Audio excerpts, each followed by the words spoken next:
Today we're going to take a look at our three primary UNILOCK clamping knobs and their respective functions.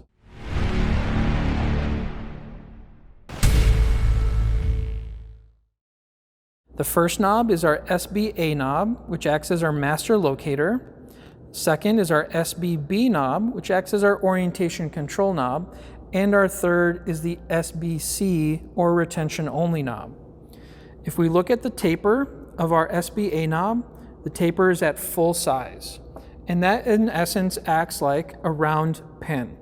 If we equate this bushing to the taper of the chuck, when we put them together, the center lines are now collinear in both the X and the Y axes. The B knob, if we look at the taper, we'll notice that there are only 2 points where it makes contact. That forms a point of full size where, just like here on this diamond pin, we'll notice that it's been relieved and only makes contact at 2 points. So when we install it in our bushing, we'll notice that it only works in the Y-axis. So that means it can float in the X-axis as needed. The third retention knob, our Sbc knob, only provides downward retention force.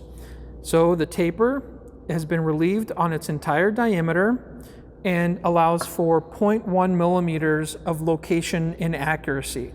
And it acts basically like a bolt.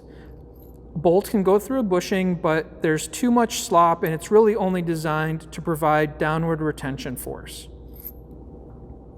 The Sbc knob comes in 0.1, 0.3, and 0.6 millimeters of relief in order to allow more freedom when needed.